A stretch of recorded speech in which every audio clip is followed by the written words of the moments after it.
Hi, Red to Click. I'm actually running late, and what's ironic about it is today's episode is about managing time. So let's go! Follow me.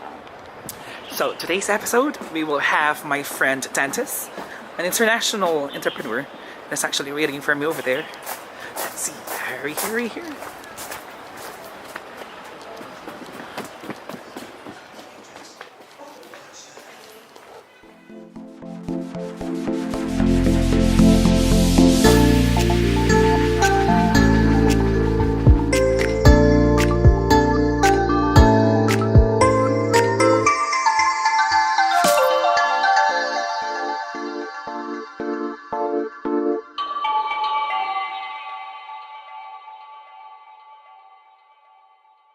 Dantes, the art of war, what is it to you?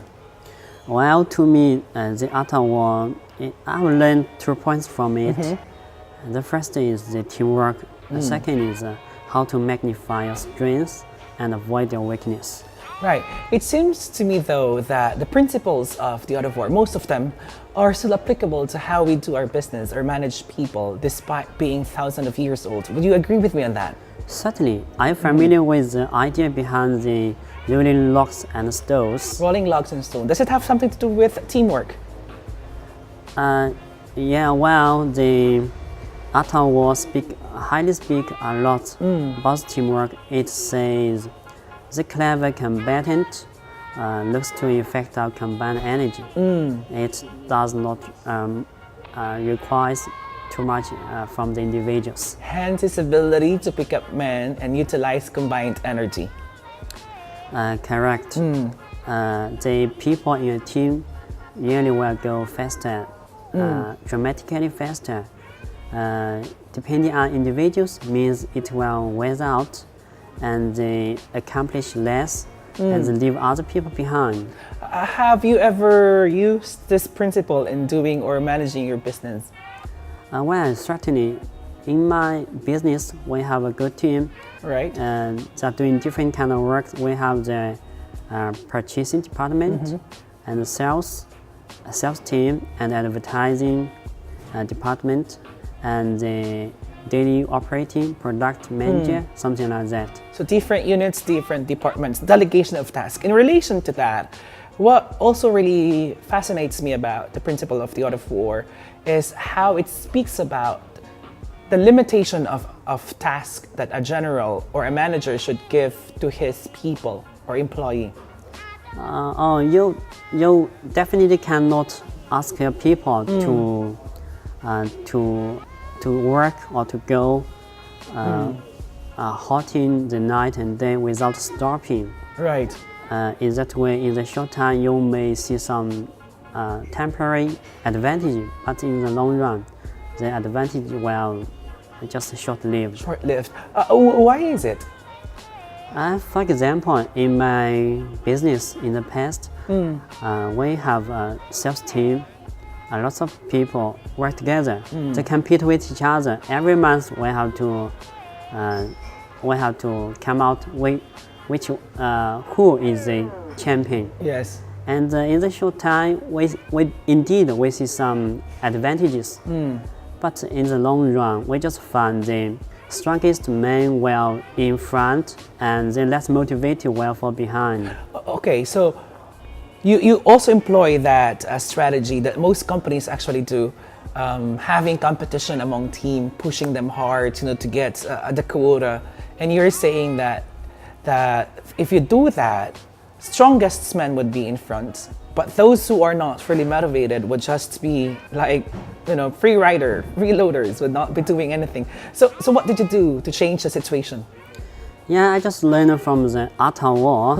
I try to use the advantage of each person. So now we have a global human resources strategy. Right. We have our sales presence in America now, and we have our purchasing department in Zhejiang province near to Shanghai, and we have outsourced our advertising to an Indian company. Right.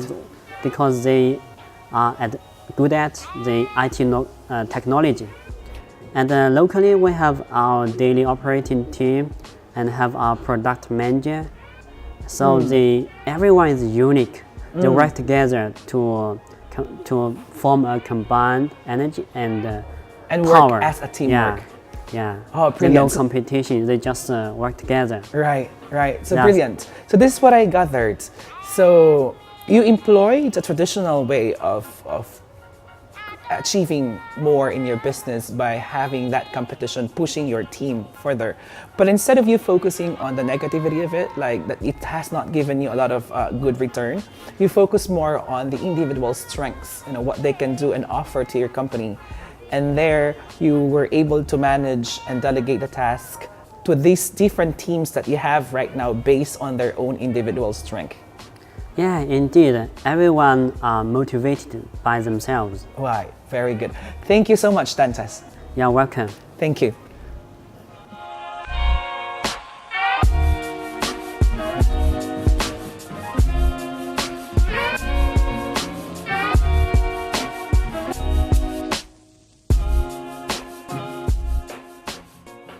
What's the best thing that's happened to you today?